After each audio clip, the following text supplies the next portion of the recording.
disais dans les titres, nous recevons sur ce plateau le ministre des Affaires étrangères et de la coopération internationale, M. Thiéman Hubert Coulibaly, pour nous parler de la résolution 2085 des Nations Unies. Monsieur le ministre, bonsoir. Bonsoir. Le Conseil de sécurité des Nations Unies donc, a adopté une résolution sur le Mali. La résolution 2085, comme je le disais tout à l'heure, le document porte notamment sur l'organisation des élections et la reconquête des régions du Nord. Alors, première question, Monsieur le ministre. Le Conseil demande aux autorités maliennes de mettre en place un cadre de référence pour les négociations avec les groupes rebelles qui se démarquent des organisations terroristes. Concrètement, est-ce que vous avez une idée de la date à laquelle vont commencer ces négociations avec le MNLA et Ansar Dine? Je crois que la résolution porte surtout sur le déploiement prochain d'une mission d'assistance militaire internationale au Mali. C'est ça l'objet de cette résolution. Évidemment, il y a tout un programme qui est décrit dans la résolution, car elle trace un cadre sur les questions politiques, les questions humanitaires, bien entendu, les arrangements militaires, mais aussi la question des ressources pour mener les opérations que nous allons mener pour la reconquête des parties nord du Mali. C'est ça l'objet de la résolution. Évidemment, nous sommes dans un processus politique et nous n'avons pas attendu l'ONU pour engager ce processus politique. Vous savez que moi-même, j'étais à Ouagadougou les 3 et 4 décembre dernier, à l'invitation du médiateur désigné par la CEDEAO, pour définir les préalables nécessaires à l'ouverture d'un dialogue. Et ces préalables ont été définis, en tout cas pour ma part, au nom du Mali, en cela que un dialogue ne serait possible d'abord qu'avec des Maliens. Et deuxièmement, un dialogue serait possible selon des lignes complètement infranchissables. 1. L'intégrité du territoire, évidemment. 2. Le caractère laïque et républicain de notre État. 3. L'unicité de la nation. Et si ces conditions sont acceptées par des Maliens, je dis bien des Maliens, nous pouvons envisager un dialogue. Et si ce dialogue se révélait fécond et conforme aux intérêts du Mali, peut-être nous pourrions avancer vers des négociations politiques entre Mali. Voilà, Monsieur le ministre, vous l'avez dit dans le second aspect de votre intervention tout à l'heure, le MNLA n'a pas encore dit clairement qu'il renonçait à l'indépendance ou à l'autodétermination. Et Ansar Dine tient toujours à appliquer la charia, ne serait-ce que sur une partie du territoire. Est-ce que dans ces conditions, les négociations sont possibles? Encore une fois, ce que je vous ai dit, c'est que nous sommes à la définition des préalables au dialogue. Il est évident que la constitution du Mali fait de notre pays un État laïque. Et nous sommes une république. Cela est clair. Donc, nul ne peut imposer à qui que ce soit une croyance quelconque. Deuxièmement, la constitution du Mali consacre les limites de notre territoire. Et il n'y a aucune autorité au Mali qui puisse recevoir un mandat pour aller discuter d'une partition, ne serait-ce d'un centimètre de ce territoire. Cela est totalement exclu. Si des groupes armés, politiques ou rebelles, appelez-les comme vous voulez, sont dans une telle logique, il est évident qu'aucune négociation n'est possible sur ces thèmes-là. Je dis bien les thèmes de la laïcité, les thèmes de l'intégrité du territoire et de l'unicité de notre nation. Monsieur le ministre, peut-on dire aujourd'hui qu'il n'y a aucun obstacle au déploiement de la force internationale, la MISMA? Je dirais mieux que ça. Il n'y a pas d'obstacle, il y a même une autorisation. L'Organisation des Nations Unies, par la résolution 2085, autorise le déploiement d'une force militaire internationale pour assister, je dis bien assister, le Mali. Ça veut dire que nous sommes nous-mêmes en première ligne. Il ne s'agit pas d'organiser les forces maliennes, il s'agit d'organiser les amis du Mali et ceux qui veulent nous accompagner dans notre combat pour la liberté, de nous aider afin de mener à bien cette opération-là. Donc, ça a été autorisé par les Nations Unies. Et deuxièmement, il faut savoir, contrairement à ce que j'entends par-ci et par-là, que cette résolution fixe bien le cadre des ressources nécessaires pour cette opération. J'ai entendu dire qu'on ne sait pas qui va financer, qui va contribuer, mais la résolution autorise tous les États intéressés par cette opération à contribuer au fonds spécial qui va être mis en place. Et la résolution va plus loin. Elle autorise tous les États membres, et même au-delà des États membres, de contracter avec le Mali, si je puis m'exprimer ainsi, dans le cadre d'accords bilatéraux, pour aider le Mali à entrer en possession des moyens et des ressources qui peuvent lui permettre de mener son combat. C'est extrêmement important. Et j'observe aussi dans les commentaires que j'entends par-ci et par-là que la résolution ne donne pas de calendrier.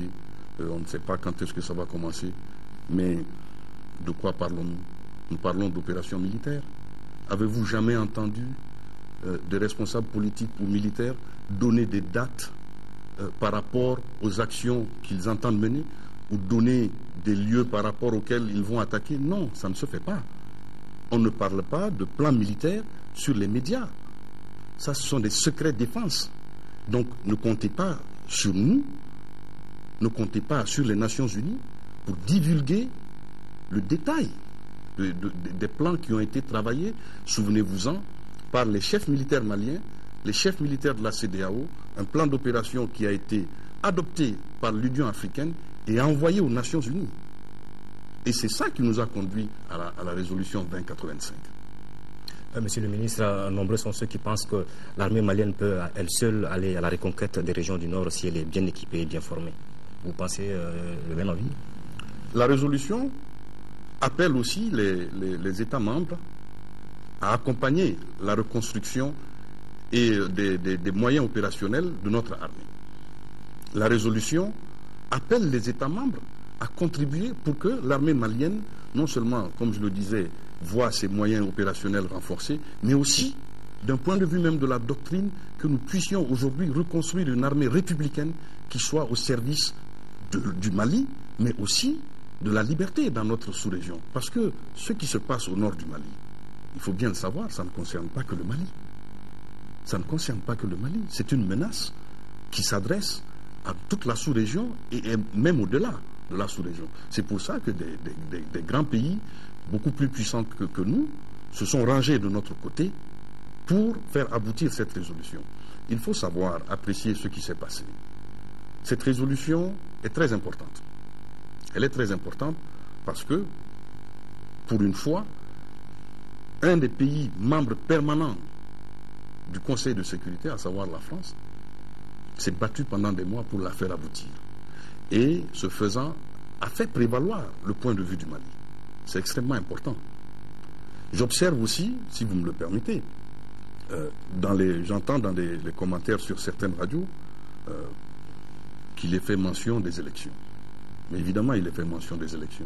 Il faudra bien à un moment donné que nous puissions organiser des élections. Justement, Monsieur le ministre, par rapport à cet aspect des élections, la résolution 2085 demande aux autorités maliennes d'organiser les élections avant la reconquête des régions du Nord. Est-ce pas là un paradoxe? Vous m'excuserez, mais il faut bien lire la résolution.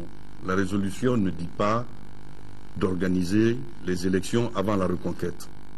La résolution demande à ce que des élections soient organisées le plus rapidement possible, selon des termes qui avaient été définis il y a quelques mois. Mais la résolution continue de dire que si cela n'était pas possible, il faudrait organiser les élections dès que cela le sera techniquement. Techniquement, c'est extrêmement important. Alors, le point de vue du gouvernement du Mali. Le président de la République a donné des indications sur cette question des élections il y a déjà bien longtemps.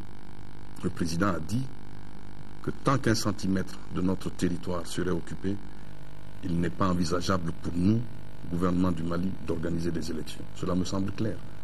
Et nous ne pouvons pas aujourd'hui accepter que des élections se tiennent pendant qu'à Gao, à Kidal ou à Tombouctou, nos compatriotes ne peuvent pas voter. Croyez-nous, cela n'arrivera pas. Nous allons reconquérir et après nous organiserons les élections. C'est bien clair. Voilà, vos derniers mots, Monsieur le ministre, et certainement vos voeux à l'endroit du peuple malien en cette fin d'année 2012. Je voudrais que pour 2013, notre pays puisse retrouver sa sérénité et son unité. Je voudrais que les Maliens continuent à être fiers de leur pays et continuent de croire en leur pays. Le gouvernement, sous la conduite du Premier ministre et sous l'autorité du Président de la République, fera de son mieux pour se montrer digne de la mission qui lui a été confiée. Croyez-moi, nous sommes un grand pays. Les grands défis sont imposés aux grands pays. Les grands défis sont imposés aux grands peuples. Et le Mali est un grand peuple. L'image que nous avons montrée ces derniers mois, c'est vrai, n'est pas une image réjouissante, mais le Mali vaut mieux que tout ça. Je voudrais que nos compatriotes s'en convainquent et cela nous permettra d'avancer plus vite. Mais croyez-nous, ce territoire sera reconquis, le Mali retrouvera son unité. Et je voudrais, par la même occasion, souhaiter une bonne année à tous, mais aussi demander que nous ayons une pensée pieuse pour ceux qui sont morts et nous adresser à ceux qui subissent une loi barbare, ignoble, inhumaine, qui n'a rien à voir avec la religion dans le nord du Mali, et leur dire que le moment viendra où les Maliens se remettront debout pour reconquérir leurs droits. Et ceux qui devront être poursuivis seront poursuivis. Ceux qui devront être combattus seront combattus. Merci, Monsieur le Ministre. Je rappelle que M. Tchema Hubert Coulibaly, ministre des Affaires étrangères et de la coopération internationale, était avec nous ce soir pour plus de détails par rapport à la résolution 2085 votée par le Conseil de sécurité des Nations Unies.